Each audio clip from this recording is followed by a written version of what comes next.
O ano é 2008, você liga a televisão e assiste a um apelo emocionado de uma mãe suplicando que a filha volte para casa em segurança.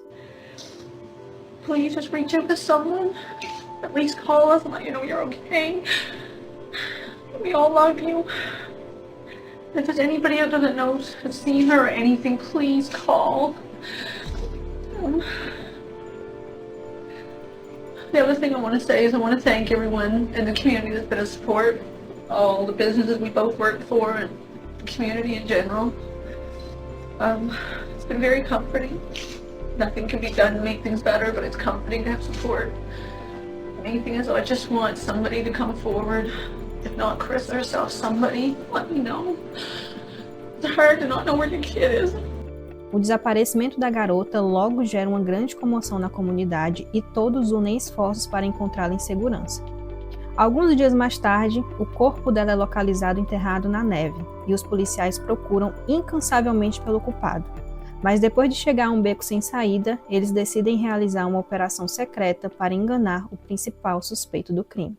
E aí, gente, tudo bem com vocês? Eu sou a Kelly, sejam muito bem-vindos ao meu canal. Aqui eu falo sobre casos criminais reais, sobrenaturais e curiosos, então se você gosta desse tipo de conteúdo, já se inscreve aqui embaixo para não perder os próximos vídeos, clica no gostei, assim você me ajuda a fazer com que o YouTube entregue esse vídeo para mais pessoas. Seu comentário também é muito importante, então deixa aqui embaixo o que você achou do vídeo e sugestões de casos que você quer ver por aqui. Os créditos das fontes que eu usei para fazer essa pesquisa vão estar aqui na descrição.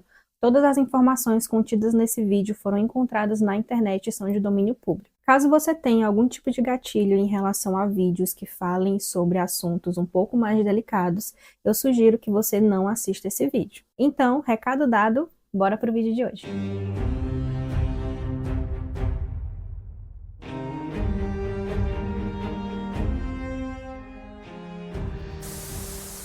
Carissa Brudel nasceu em 4 de outubro de 1995. Era filha de Penny e Paul Brudel. Os pais se divorciaram antes da Carissa nascer. Ela era uma criança muito feliz, gostava de rir, cantar e brincar. E gostava muito de animais. E ela sempre falava que um dia se tornaria veterinária. O pai a chamava carinhosamente de filhinha do papai, e eles eram muito próximos. Ele falava que a Carissa era como a sua avó, alguém que sempre poderia transformar uma situação negativa em algo positivo. Depois do divórcio com Paul, a Penny se casou com Shane, que era irmão dele, mas eles se separaram quando a Carissa tinha 10 anos. Apesar de ter um relacionamento muito bom com seu pai, o relacionamento dela com a mãe era diferente. Elas frequentemente brigavam. A Carissa morava com a mãe dela, mas o relacionamento delas não era tão bom, era meio conturbado, elas discutiam muito, e aí a Carissa resolveu ir morar com o pai, já que ela tinha um relacionamento muito melhor com ele. Mas depois de 5 meses, ela decidiu voltar para a casa da Penny porque ela sentia falta da mãe dela. Nessa época, a Penny estava morando com o namorado Vernon, em um apartamento de 2 quartos. Aparentemente, estava tudo correndo bem, até que no dia 27 de janeiro de 2008, a Carissa desapareceu misteriosamente. A Penny informou para a polícia que ela saiu de carro junto com a Carissa e elas foram até um supermercado para comprar alguns mantimentos. No meio do caminho, elas tiveram uma discussão e aí a Carissa decidiu não sair do carro. Então a Penny foi até o supermercado, comprou os mantimentos e quando ela voltou, a Carissa não estava mais lá. Então ela contou para os policiais que talvez a Carissa tivesse se irritado e fugido. Naquela época do ano, estava fazendo muito frio, nevando demais, então imediatamente todos ficaram muito preocupados porque a Carissa não estava com roupas adequadas para enfrentar aquele clima. Ela estava vestindo apenas um moletom preto, um colete, calça jeans e um crocs rosa. A comunidade logo se uniu para ajudar e foi realizada uma busca muito intensa na cidade e nos arredores, incluindo o lago da cidade que estava parcialmente congelado. Eles usaram até a ajuda de um cão de resgate.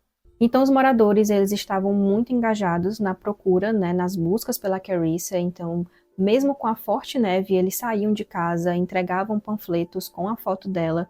Quando o tempo frio começou a passar e o rio começou a descongelar, os mergulhadores foram enviados para procurar por ela, mas eles não conseguiram encontrar nada. O desaparecimento continuou comovendo a comunidade e eles colaram cartazes com a foto da Carissa por toda a cidade, criaram até páginas nas redes sociais e eles também estavam muito empenhados em doar dinheiro para ajudar nas buscas. Em 2 ocasiões diferentes, a Penny apareceu na mídia suplicando ao público que a ajudasse a encontrar a filha, e ela falava chorando o quanto ela amava a Carissa e desejava que ela voltasse para casa em segurança. Durante as investigações, os policiais conseguiram confirmar a versão de que a Penny entrou sozinha no supermercado porque lá tinham câmeras de segurança, mas infelizmente no estacionamento não tinham essas câmeras, então eles não conseguiam confirmar em qual momento a Carissa saiu do carro ou para qual direção ela teria ido. Mas esse fato só fez com que os policiais se empenhassem ainda mais para tentar encontrar a Carissa o quanto antes. Em 9 de fevereiro de 2008, uma mulher relatou que o seu filho de 9 anos tinha visto dedos de um pé humano saindo da neve na margem de um rio. Então a polícia foi rapidamente até o local e lá, infelizmente, eles encontraram o corpo da Carissa. O corpo dela foi encontrado com a calça jeans, vestindo apenas a perna direita e a calcinha dela estava nos joelhos. O médico legista concluiu que a causa da morte foi asfixia e que a Carissa havia sido estrangulada. Na semana seguinte, a Carissa foi enterrada e muitas pessoas compareceram ao velório para prestar as últimas homenagens. Foi apresentado um slide com vários momentos dela, eles colocaram a música favorita dela e 2 tias da Carissa leram poemas e todas as pessoas que estavam no local ficaram muito emocionadas, exceto uma pessoa. A Penny não demonstrou nenhuma emoção durante o funeral, e depois que a cerimônia acabou, ela se mudou, e a mudança dela, assim, não gerou muita desconfiança, porque as pessoas acreditaram que, sei lá, ela só queria recomeçar em outro lugar, meio que esquecer o que tinha acontecido, mas o fato dela não ter demonstrado emoção durante a cerimônia, né, durante o funeral, foi algo que soou um pouco estranho. Os policiais estavam muito empenhados em resolver esse caso, então eles começaram a interrogar centenas de pessoas, mas até aquele momento eles não tinham nenhum suspeito.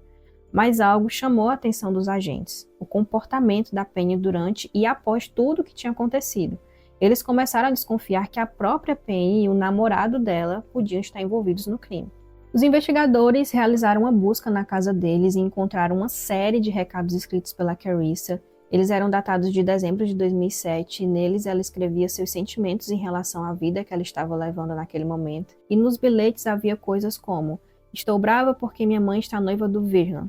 Minha mãe terminou com Shane. Estou brava porque não gosto do Vernon morando com a gente. No dia 11 de fevereiro de 2008, alguns vizinhos relataram que ouviram uma discussão entre a Penny e o Vernon, onde ele dizia, abre aspas, Penny, como você pôde fazer isso? Vamos lá, fale como você pôde fazer. Eu não entendo, você me envolveu.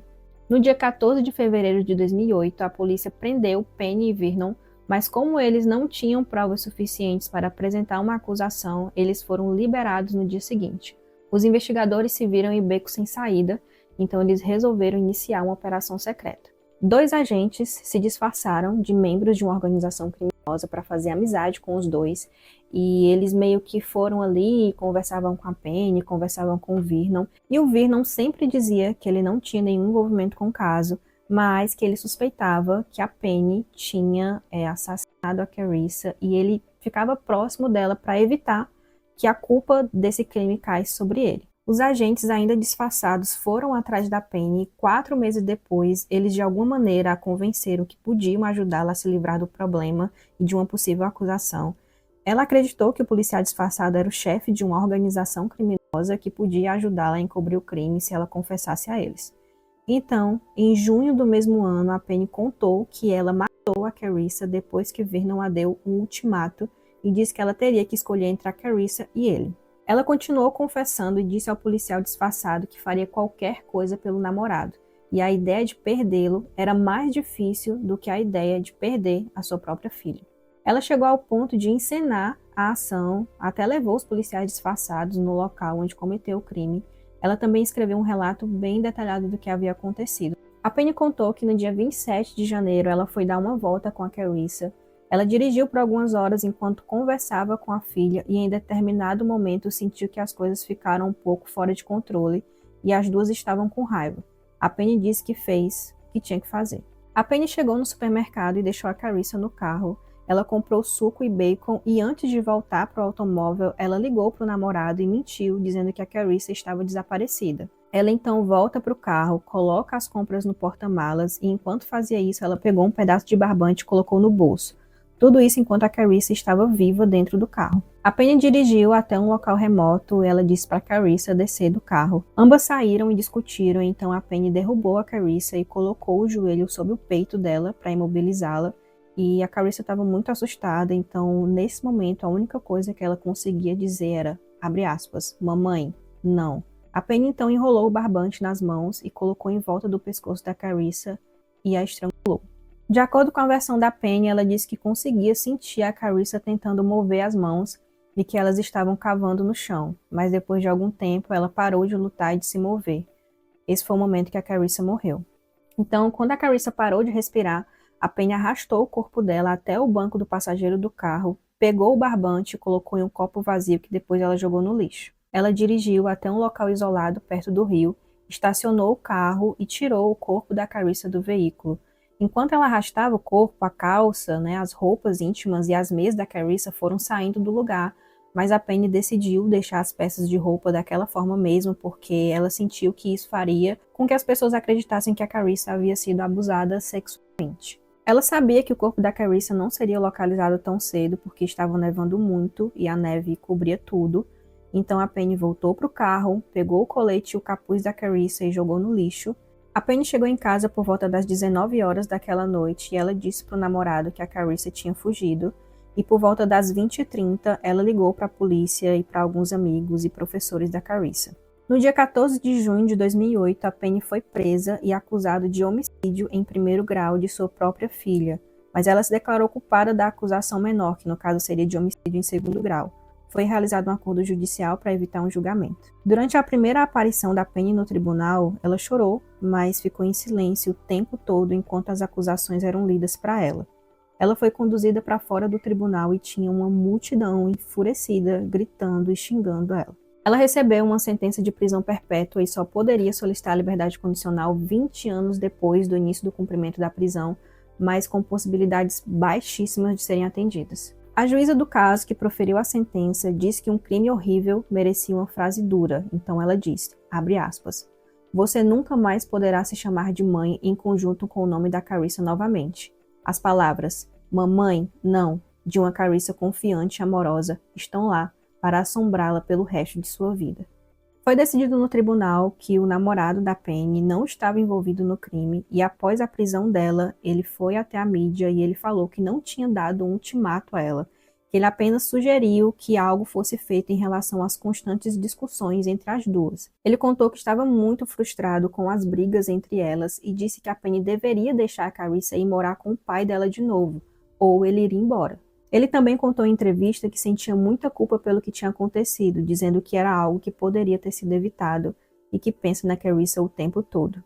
Depois que a Penny começou a cumprir a sua pena, ela foi diagnosticada com depressão, ansiedade e traços de personalidade limítrofe. Para quem não sabe, a pessoa com transtorno de personalidade limítrofe teme ser rejeitada e abandonada, em parte porque ela não quer ficar sozinha. Então a pessoa pode chegar a recorrer a ações autodestrutivas para conseguir lidar com o fato de que está sozinha ou para evitar que isso ocorra. O Paul também deu entrevista e disse que ainda estava tentando compreender o que tinha acontecido e que não podia chamar isso de outra coisa senão um ato sem sentido. Que a Penny tinha muitas outras opções e que se ele soubesse que isso iria acontecer, jamais teria deixado a Carissa voltar para a casa da Penny.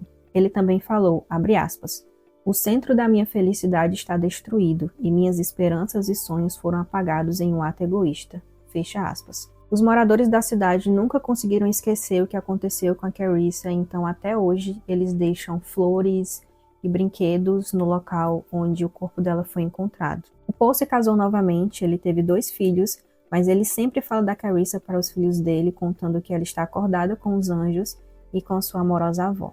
E é isso, gente. Me contem aqui nos comentários o que vocês acharam dessa história. Para mim é muito bizarro o fato de uma mãe fazer isso com a própria filha, mas mais bizarro ainda é o comportamento da Penny depois, durante ali as investigações, durante as buscas. Ela ia até a mídia, dava entrevistas, chorava e suplicava para que a filha voltasse para casa em segurança, mesmo sabendo o que tinha acontecido. Então ela enganou várias pessoas por vários dias. Enfim, me contem aí o que vocês acharam e até o próximo vídeo.